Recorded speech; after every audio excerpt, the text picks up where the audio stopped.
Hello, today I will be talking about Fran Bow and giving a review slash my thoughts on it, informal as per usual. I'm not really a formal type of guy. um, if you're new here and you didn't know, you're just checking out reviews of Fran Bow, I do have a complete playthrough on my channel. It's a bit longer than most playthroughs once I checked. That's because I'm a pretty slow gamer, I guess. Also, I kind of suck at puzzles. It's my first point and click game I think I've at least played in like, I don't know, 10-15 years. I can't even remember one before that. This might be my first point and click game ever, but I'm not sure if I might have played one when I was a child or not.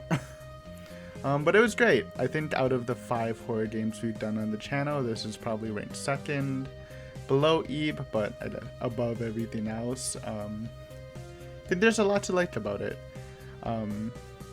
It was pretty, like, the atmosphere was good, very creepy imagery, some really solid jump scares for the horror department. Honestly, it was spookier than I thought coming into it. I did just think it was gonna be like a game with horror elements and not actually be scary, which, I mean, I guess you could say that, but I mean, the jump scares literally got me, so it was spooky enough for me. I think I don't have much experience with the point and click games, but I guess it's a pretty good entry because I enjoyed it a lot. As a new person to the point and click genre, I do have to say, gameplay wise, I think it's fun, but there's some elements I don't enjoy.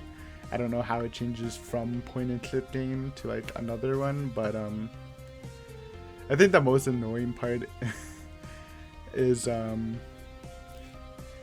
you just item combinations, unexpected ones, or you're stuck because you can't find a certain item.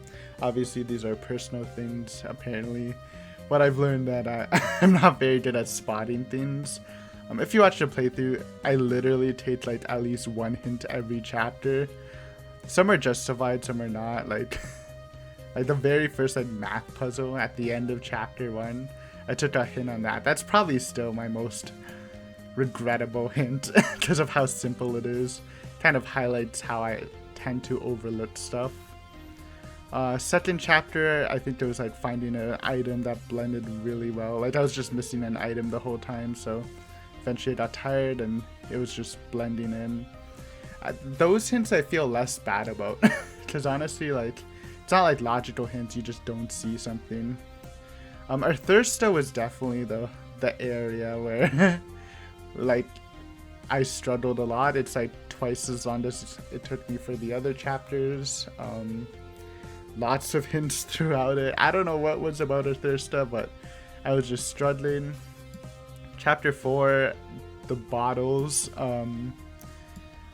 Another thing I'm not good at, like mechanics, like new mechanics. Like, you know, you combine items, you click stuff, but for some reason I just never adapt. Like in the Thirsta, I didn't know about the season skip thing, so I was definitely overthinking it and it struggled on that. In chapter 4 though, it was a bit more embarrassing. I didn't know I can drag bottles for one of the puzzles, so I just looked like an idiot. In chapter 5, it was like at the beginning of chapter 5, I didn't examine an item right. Basically, it's more of a I guess it's more of me just being an idiot, but I don't know. It kind of just stings for me. I think one of my favorite aspects of Fran Bow is the dialogue, sort of the flavor dialogue with Fran and even Mr. Midnight. Actually, honestly, with everybody, with the fantastical creatures too. I just love it. I love how innocent it sounds, how messed up it sounds. It's just, I don't know, it just tickles my fancy. It was always fun reading Fran's dialogue out loud. Setting wise, again, imagery was good. Lots of Alice in Wonderland. connections, definitely inspired from it. They even directly referenced it, which was really cool. And as a big fan of Alice in Wonderland, I very much enjoyed that too. Favorite chapter? Do I have one? I think the first chapter was very solid. Like, it really got you immersed into the world. It was definitely one of the spookier chapters. I think chapter 2 was a little slow for me. I don't know, it felt a bit slower than the rest, but I still enjoyed it. Chapter 3, it was definitely a change of pace, a new fantasy world. Very fun to explore. But it also had those spooky moments. I guess chapter 4 was also kind of chill, but it did, like, it was pretty fast paced actually, eventually. But, like, I don't know, the ship stuff and the stuff before the ship weren't exactly, like, mind-blowing to me. And the 5th chapter was also great. So I don't really have a favorite. I guess first and 5th are probably the ones I enjoyed the most. 3rd is also pretty good. It's just different. Story-wise, it's a good story. I'm not gonna lie, I don't understand all of it. Lots of lore and mythos to the story that don't really get answered. I'm sure there's definitely a case of answers in the environment, and as I would like to say, I'm pretty thorough. I didn't decipher everything about it. Also, that ending's pretty much left. It's very open-ended. So, I wasn't the best at deciphering it, but it was still a very fun experience, and I'm sure there are people who are better at doing that than me. Visually, it looked pretty cool. Like, it's a simple art style with Fran. The CGs were pretty cute. The monsters were definitely creepy. There are some spooky guys. And even the Thirstians, I love the root vegetable guys. They look so cool. Music-wise, honestly, it's alright. None of the music really, like, sticks in my head. Like, I don't actually remember a soundtrack, so I guess it's not the most noticeable ones, but it wasn't bad, because then I would remember it being bad too. So I think it's just more of a, it blends in nicely, I guess would be a good way to put it.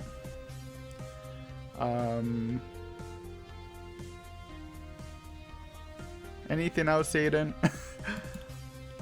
No, but it was a good experience.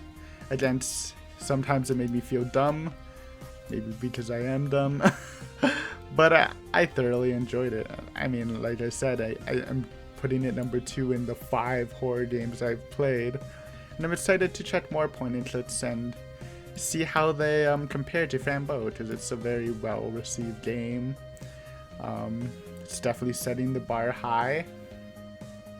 And I'm excited to see more. I know there's, what's it called, Misfortune or something.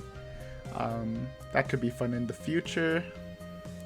But for now, that's all for me. Like I said, if you're interested in the playthrough, feel free to check it out. If you're interested in other horror games, I have a couple on my channel, as a secondary thing this channel does.